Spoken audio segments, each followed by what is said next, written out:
नमस्कार मित्रांनो, मी आपल्या समोर एक खूप वेगळा उपक्रम घेऊन येत आहे।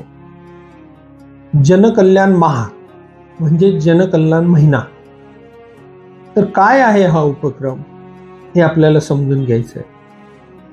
मित्रांनो, आपल्या सगळ्यांना माहिती आहे सरकार जे काही काम करतं ते पण समाजासाठी असतं आणि NGO जे काम करतं तेही समाजासाठी असतं।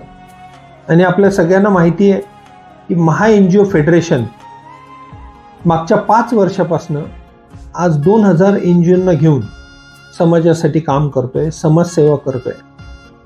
आणि हे सगळं करत असताना आमच्या एक लक्षात आलं की जे नेहमी मोदीजींच्या भाषणातून, मोदीजींच्या मेसेजमधून येतं की एवढ्या योजना आहेत, त्या गरिबांसाठी असतील, शेतकऱ्यांसाठी असतील, महिलांसाठी असतील, आणि एखाद्याचा ॲक्सिडेंट झाला तर त्याच्यासाठीही योजना आहे।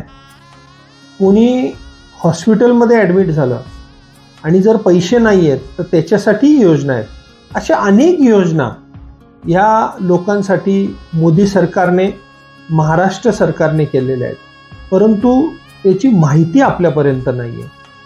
आणि हाच उद्देश घेऊन आज महा NGO फेडरेशन या सर्व योजना, कुठल्या योजना आहेत, कशासाठी आहेत, कशा वापरायच्या आहेत, कशा त्याचा उपयोग करून घ्यायचा आहे, हे सर्व मी आपल्याबरोबर शेअर करणार आहे। आणि ह्या योजनेचा लाभ आपण सगळ्यांनी निश्चित घ्यावा। मी रोज योजना आपल्यासमोर मांडेल, त्याची माहिती देईल। हे सर्व आपल्याला महा NGO फेडरेशनच्या फेसबुक पेजवरून आणि यूट्यूबवरून आपल्यापर्यंत पोहोचेल। त्याची संपूर्ण माहिती आपण घ्यावी।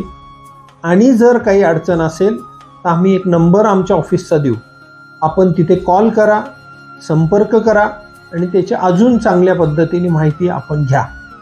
मित्रांनो, मला असं वाटतंय मोदीजींचं जे स्वप्न आहे, आज भारत देशाला 75 वर्ष पूर्ण झाली आहेत, 75वं वर्ष चालू आहे, तर आपण याचा लाभ आपण घेतला पाहिजे। आणि हेच निमित्त साधून आपण सगळ्या योजना आपल्या सर्वांपर्यंत पोहोचाव्यात या उद्देशाने आज महा NGO फेडरेशन आपल्या समोर येत आहे। तर या जनकल्याण महा याचा लाभ आपण घ्यावा आणि रोज 2 योजनांचं माहिती आपल्या सर्वांपर्यंत जी पोहोचवली जाईल ती आपण अजून लोकांपर्यंत पोहोचवा, जेणेकरून त्याचा लाभ सगळ्यात जास्तीत जास्त लोकांना होईल। नमस्कार।